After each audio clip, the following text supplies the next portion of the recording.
네, 안녕하십니까. 김환영TV입니다. 벌써 여름이 됐네요. 오늘은 수학 교과서 인출 편입니다. 메타인지에서 공부는 집어넣을 때 되는 게 아니라 꺼낼 때 되는 것입니다. 라는 말씀 드렸죠. 공부는 집어넣는 과정이 있지요. 그러나 그것은 공부하는 준비라고 말씀드렸습니다. 정말 공부, 그러니까 여기서 말하는 공부라는 것은 그냥 정말 알아가는 과정, 인지, 이런 차원의 공부를 말씀드려요. 공부의 과정이 많죠. 듣는 것도 공부고 보는 것도 공부고 뭐 허다한 게 다 공부인데 저희가 소개하는 부분은 정말 공부하는 사람의 머리에 남는, 쉽게 얘기하면 그런 공부를 말씀드립니다. 그건 꺼낼 때 된다는 거죠. 집어넣어서는 그건 망각하고 사라지고 말고 그 꺼냈던 것을 다시 집어넣었던 것을 다시 꺼내는 과정을 통해 이제 메타인지가 발휘되고 거기에 전략이 나오고 구체적인 방법이 나옵니다. 구체적인 방법에서는 인출, 그리고 꺼내보면 인출, 그리고 정교화, 꺼낸 것을 통하여 전략을 세우는 거죠. 정교화. 그리고 마지막에 정말 장기 기억까지 가게 돕는 반추, 생각하는 과정. 기억하는 과정에서 생각하는 과정으로 넘어가죠. 생각한 것은 외울 필요가 없고요. 생각한 것은 활용할 수가 있죠. 그래서 생각은 아는 것의 마지막 단계가 되는 겁니다. 그래서 오늘은 수학 교과서 인출을 말씀드립니다. 수학 교과서, 사실은 교과서의 힘부터 말씀드리고 싶은데요. 대한민국 교육에서 저는 이 교과서만큼은 정말 세계적으로 칭찬받아야 된다고 생각합니다. 우리나라 교육 체계가 사실 좋죠. 굉장히 안정적이고 좋지만, 그러나 한편으로는 상당히 많이 불평도 하시고 비판도 많이 하죠. 사실 정확히 말하면 교육의 문제가 아니라 입시의 문제에서 불평이 있고 다툼이 있는 것 같아요. 어쨌든지 간에 뭐 이런저런 뭐 교육이 어떻다 저런 얘기하는데 제가 보기에는 대한민국이 만들어낸 교육의 최고의 힘은 교과서라고 생각해요. 전 교과서, 오늘 이제 수학 교과서에 대한 인출 부분이지만 전 교과서가 한국 교육에서 가장 잘한 일이라고 저는 생각합니다. 특히 2015년도 교육과정이 바뀌면서부터 우리 아이들이 보는 교과서, 초중고등학교, 초등학교는 국정, 그리고 중학교, 고등학교는 검인정 교과서를 쓰는데 굉장히 아주 잘 만들어진 교과서라고 제가 정말 자신있게 말할 수 있어요. 이렇게 말합니다. 시중에 나온 어떤 책들보다 가장 우수합니다. 그리고 이거 아세요? 흔히 공부 잘하는 모든 아이들에게 무엇으로 공부하냐 하면 교과서부터 공부한다 그러죠. 교과서를 건너뛰는 아이들이 굉장히 많아요. 바로 문제 푸는 아이들, 바로 인강 듣고, 바로 학원 가고, 교과서와 떨어진 공부를 하면, 사실은 굉장히 아주 어려운 과정을 겪게 되죠. 교과서가 중요하다는 말씀 먼저 드리고요. 그런데 여러 교과서 중에 우리 학생들이 제일 실수하는 거, 선생님들도 마찬가지라고 봐요. 수학은 교과서가 필요 없다고 생각해요. 수학은 푸는 게 중요하고, 수학은 개념이 중요하고, 수학은 원리가 중요하고, 그래서 수학의 이 교과서를 굉장히 안 읽어요.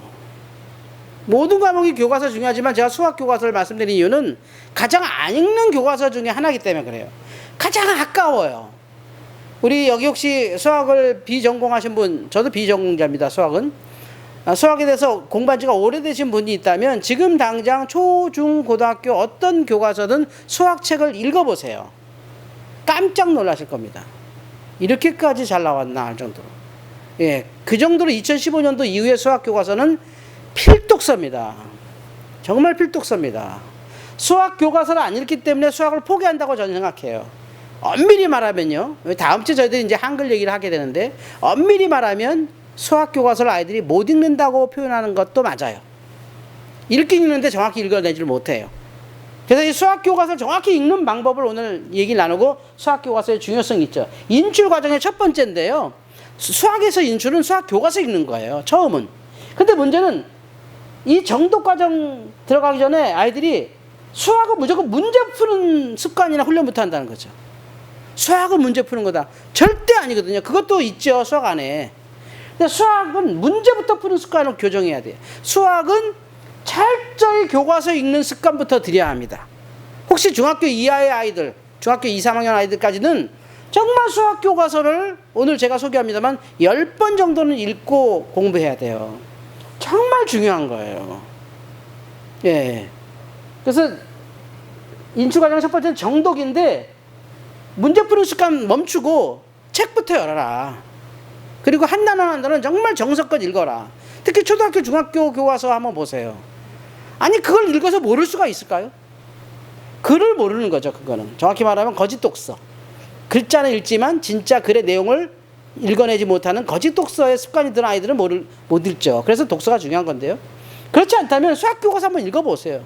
어떻게 그 교과서를 읽고 심화 과정이 안 풀리죠? 수학 교과서를 읽고 심화가 안 풀리면 그거는 독서가 안 되는 거예요. 그래서 수학 교과서 너무 중요한데 10번 정도 정독한다는 말이에요. 10번. 수학 교과서를 10번을 읽습니다. 이렇게 제가 소개를 해요. 그럼 어떻게 읽느냐? 학생들이 책 읽을 때 아주 못하는 게 있어요. 목차 정독이라는 게 있어요. 그러니까 목차를 정확히 읽어야 돼요. 지금 내가 공부하는 이 소제목이 뭔지를 완벽하게 알아야 돼요. 사실 목차를 쓸 수 있어야 합니다. 여러분이 초등학교 1학년부터 고등학교 3학년까지 수학 모든 과정, 최소한 입시를 보는, 대학 입시를 보는 학생이 고1 과정, 고2 과정, 고3 과정, 물론 통합해서 돼서 그냥 수학 1, 2 뭐 이렇게 나옵니다만 그 모든 수학의 목차가 정독이 돼야 돼요. 기억이 돼야 돼요. 암송이 돼야 되고 남한테 그걸 말할 수 있어야 돼요. 수학, 목차 정독부터 하고요. 그리고 각각의 단원, 1단원, 2단원 이렇게 나오잖아요. 물론 이제 그게 이제 여러 가지 방법으로 표현이 됩니다만 이 단원에 대한 완벽한 정독이 공부입니다, 여러분. 이게 인출이에요. 인출의 시작이에요. 근데 이 단원 정독하지 않고 대부분 아이들은 문제풀이부터 이번 단원은 무슨 문제 푸는 거지? 이번 달에는 무슨 공식이 있는 거지? 이번 단원은 무슨 개념이 중요하지? 뭐 원리가 뭐지? 어떤 유형이지? 이건 절대 수학을 잘할 수가 없어요. 단원 안에 다 들어있습니다, 여러분. 그러니까 이것은 어떤 것보다도 중요한, 이렇게 설명드릴까요? 수학 교과서 편찬하신 분의 숫자와 참고서를 편찬하신 분의 숫자를 객관적으로 아무거나 열어서 이게 확인해 보세요. 책 뒤편이나 앞편에 보면, 또는 표지 앞뒤나 보면 편찬하신 분들, 지으신 분들에 대한 소개와 이름들이 소개되어 있잖아요. 출판사별로. 아주 좋다고 하는 출판사와 아무 교과서를 열어놓고 그냥 열어보세요. 숫자가 비교가 안 되죠. 교과서가 훨씬 많으신 분들이 아주 심혈을 기울여 만들었어요. 근데 2015년도에는 우리나라 교육 평등을 외치면서 어떤 아이들도 교육의 불평등을 느껴서는 안 된다 해서 교과서만 있어도 이 아이는 어떤 단계까지 갈 수 있도록 우리가 만들자가 하는 원칙이 있었어요. 어쩌면 이게 메타인지죠. 사실 메타인지가 첨가된 교과서라고 제가 말할 수 있어요. 감히. 그래서 단원을 철저하게 정독해 두셔야 돼요. 단원 정도. 이게 공부입니다. 몇 번이요? 10번이요. 10번 못 읽습니다. 쓱 읽어가질 것 같죠? 아이들이 메타인지가 안 되면요, 아는 것 같아서 안 읽어져요. 아는 것 같아서 지겨워져요. 재미없어져요. 그게 메타인지가 안 되는 거예요. 공부하는 애들은요, 읽으면 읽을수록 새로운 게 나오죠. 읽으면 읽을수록 자기 모르는 게 나오죠. 그러니까 10번까지 읽어진다는 거죠. 단원 정도이고요. 그리고 그 단원에 대해서 복습 노트를 할 수 있어야 돼요. 자기가 그 책을 나름대로의 노트로 정리해 둬야 돼요. 이거 남한테 가르칠 정도로 정말. 그러면 이제부터는 문제풀이 훈련으로 들어갈 수 있죠. 그래서 단원 문제풀이까지 하면 전체 정독의 과정에 이게 수학책은 이런 과정으로 합니다라는 거죠. 요게 교과서 인출의 첫 번째였습니다. 두 번째는요, 뒤에 칠판을 배경을 좀 제가 불편하게 썼네요. 잘 보이시나요? 이 두 번째 뭐냐면 그 교과서를 읽으셨잖아요. 10번 정도. 그 교과서를 플립 러닝이라는 거. 이건 너무 많이 알려졌죠. 정말 처음에 얘기할 때는 이게 무슨 말이야 하고 제가 설명해야 될 일이 많았지만 요즘 다 알아요. 뒤집는다. 거꾸로 가르친다. 학생이 선생님이 가르친다. 이런 거잖아요. 교과서를 타인에게 가르칠 수 있어야 돼요. 이게 인출이에요. 그러니까 교과서도 못 가르치면서 문제부터 풀어요. 말이 안 돼요, 말이. 그러니까 참고서에 박스 쳐놓은 거 개념 원리 잠깐 읽고 문제 풀거든요. 제가 이제 시중에 나온 참고서들을 조금 이렇게 설명드리면요. 왼쪽에 위에 거의 개념이나 이 내용이 들어오죠. 간단하게 설명돼 있어요. 그리고 밑에 이 내용을 이해했는지 확인하는 문제를 몇 개 이렇게 쉽게 내고요. 그걸 조금 응용하는 문제를 오른쪽 이렇게 냈고요. 페이지 넘기면 더 어려운 문제 내고 이런 식으로 했어요. 그러니까 애들은 아주 친절한 거죠. 모르면 넘겨서 다시 한번 읽어보면 되잖아요. 이게 읽어보면 알 수 있잖아요. 그건 아는 건 아니에요. 컨닝하는 거지. 아는 건 아닌데 요거 보고 요거 풀었다고 이게 해결된 걸로 착각하는 거죠. 진도 잘 나가죠, 그 책은. 근데 수학 점수 안 나오잖아요. 자기가 교과서 읽고 자기가 개념 세우고 이것과 상관없는 문제들을 싸워야 된다는 얘기죠. 그게 진짜 수학을 하는 과정이에요. 좀 안타깝죠. 근데 플립러닝 하는 방법을 좀 설명드릴게요. 이래요. 보세요. 친구, 부모님, 선생님 누가 도 괜찮아요. 사실은 이거 혼자 하는 애들도 있습니다. 플립러닝을. 혼자 하는 애들도 있어요. 간혹. 막 노트에다 혼자 막 이렇게 가르치듯이 혼자 중얼중얼 하는 애들도 있어요. 그러니까 선천적으로 0.1% 해야 되는 메타인지가 돼서 그래요. 선생님, 부모, 친구 누구도 좋은데 문제는 플립러닝의 대상이 있잖아요. 이럴 때 조심해야 돼요. 친구들은 괜찮을 텐데 부모님이나 선생님은 가르치려고 해서는 안 돼요. 들어보면 그거 아닌데 그건 이렇게 설명하는 게 더 쉬운데 그건 내가 알고 있으니까 좀 정리해 줄게 이래버리면 이제 큰일 나는 거예요. 요것과의 싸움입니다. 메타인지는. 특히 자기주도 학습을 하는 사회사생활관 코치분들 혹 우리 코치 중에는 수학 전공하신 분들이 많더라고요. 그리고 수학학원 선생님 출신들도 많고 여기에 빠져. 여기 하나만 가르쳐주면 알 것 같아. 얘 거의 아는데 내가 조금만 설명해주면 알 것 같아. 망치는 거예요. 제발 그 시간을 끙끙거리게 만드세요. 그리고 저희가 만든 수학 과정 안에 그 모든 과정이 다 들어가 있으니까 결국 다 돼요. 다 되는데 그냥 이 가르치고 싶은 욕구 때문에 플립러닝을 망치죠. 그러면 아이는 플립러닝 하다 또 다른 수업을 듣는 거예요. 그러면 지루해지죠. 자기가 주도적으로 하지 않으면요 재미없습니다. 그 공부가 어려워요. 선생님은 당신은 알고 하시는 말이니까 신나서 하는데 듣는 애는 처음 듣는 용어고 처음 듣는 내용이니까 어렵겠죠. 그리고 생각을 안 하려고 그러겠죠. 듣는 거니까. 듣는 기능과 생각하는 기능은 다른 거잖아요. 그래서 플립러닝을 가르치려고 해서는 안 되고요. 또 중요한 것이죠. 모르는 것이 무엇인지 알기 위해서 하는 거예요. 당연히 모르는 게 나와야 돼요. 플립러닝을 통해서. 우리가 인출을 왜 하나요? 공부를 완성하는 게 아니죠. 인출은 공부를 시작이잖아요. 인출, 정교화, 반추 아닙니까? 그러면 인출, 이 교과서 읽고 교과서 플립러닝은 당연히 모르는 게 나와야죠. 당연히 나오죠. 그거를 이상하게 여기면 안 되는 거죠. 얘 교과서 10번 읽었는데 아직도 모르는 게 있네요. 인출이잖아요, 인출. 어떻게 10번 만에 그 과정을 다 합니까? 그건 안 돼요. 그러니까 충분히 한 거고 아직도 얘는 더 할 게 많아요. 정교와 반추할 게 많아요. 그러니까 걱정하지 마시고 모르는 것에 대해서 두려워하지 마라. 교과서를 꺼내서 플립러닝 할 때 틀리거나 모르는 것을 두려워해서는 안 되고요. 거기서 차라리 틀린 게 나왔다면 잘 된 거죠. 확실히 공부할 게 나온 거잖아요. 정교화할 게 나온 거잖아요. 공부가 정교화라니까요. 공부하는 애들은 이걸 통해서 자기가 모르는 걸 공부하잖아요. 나머지 애들은 그냥 마구잡이를 하잖아요. 진도만 나가잖아요. 그 차이라고요, 이 메타인지가. 자, 모르는 것이 무엇인지 알기 위해서 하는 거고요. 아주 중요한 거죠. 스스로의 생각으로 정리하기 위한 거예요. 플립러닝은.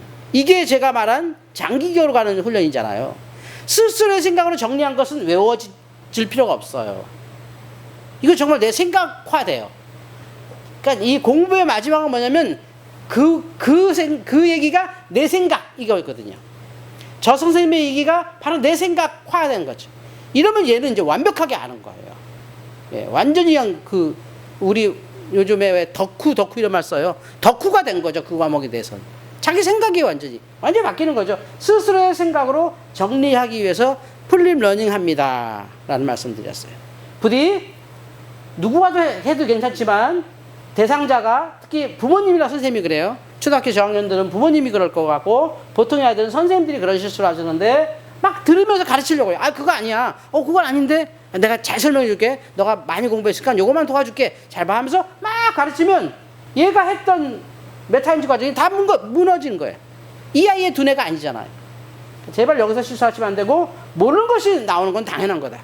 공부해서 나는 공부해도 이렇게 머리가 나쁘지 했는데 또 몰라. 그게 공부예요. 그걸 채워갈 거니까 뒤에 그걸 두려워하지 말고 스스로의 생각으로 정리해라.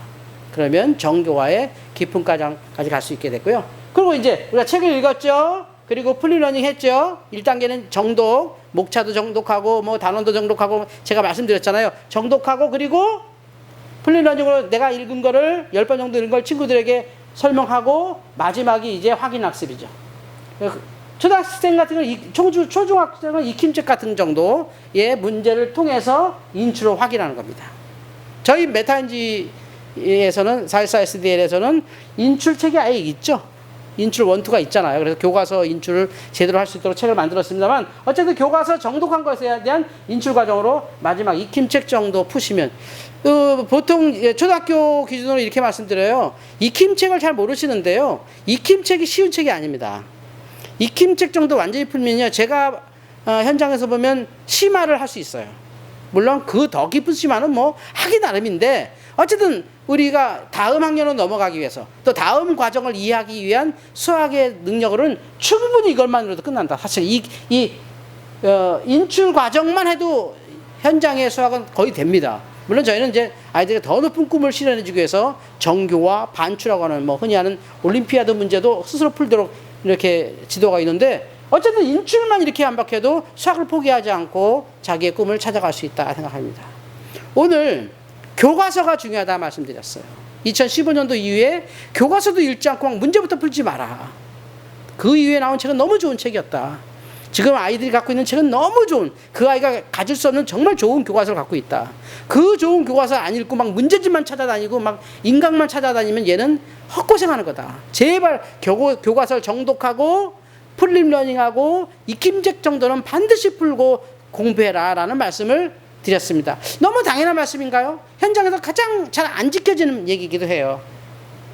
수학책은 잘 안 읽으려고 그래요. 국어책은 중요한 것 같아. 사회는 교과서로 공부해요. 역사도 교과서로 공부하고 막 그러는데 수학만큼은 교과서를 안 하려고 그래요. 사실 제일 뭐랄까요? 교과서는 기초책이 아니에요. 교과서는 다 담고 있는 책이에요. 제가 감히 얘기합니다. 기초하기 전에 교과서부터 하고 기초하고 심화하고 보통 이렇게 생각하실 수 있는데 아닙니다. 저는 감히 얘기해요. 교과서가 다 있어요. 거기에. 물론 아이들마다 다르기 때문에 그 교과서로 충분하지 않은 아이들 때문에 정교화 과정이나 반추 과정을 저희가 따로 책을 제공합니다만 실제는 교과서에 다 있다. 저는 감히 그 얘기합니다. 그래서 교과서 인출 과정에서 익힘책 풀기를 반드시 하면 이 전체 수학 교과서를 다 읽었다 얘기가 합니다. 이게 수학 교과서의 인출이었습니다. 다음 주에는요, 메타인지로 배우는 한글 얘기를 좀 할까 싶어요. 수학에서 갑자기 한글로 내려온다. 뭐 한글은 누구나 읽을 수 있는데, 맞아요. 누구나 읽을 수 있지만, 메타인지로 배우는 한글이 뭔지에 대한 얘기를 한 번은 제가 이 TV에서 해야겠다 싶어서, 좀 중간에 좀 쉬는 느낌으로, 막 인출 연결 맞추고 막 뛰어왔잖아요. 그래서 잠깐 브레이크 타임으로, 메타인지로 배우는 한글이 어떤 거냐라는 얘기를 다음 주에 여러분과 한번 할 수 있고요. 다음 주에는 한 7세 정도 아이들, 또는 초등학교 저학년 아이들의 대상의 공부가 될 거고요. 사실은, 이 한글을 가르치는 부모님들 정말 중요한 강의예요. 한글을 잘못 가르치면 평생 공부 안 해요. 다음 주 강의 기대해 주시고 찾아와 주셨으면 좋겠습니다. 오늘 수학 교과서 인출이었습니다. 이 얘기 정말 몇 시간 하고 싶은 얘기지만 요 정도로 소통했으면 좋겠습니다. 한 주간 건강하시고 다음 주에 뵙도록 하겠습니다. 감사합니다.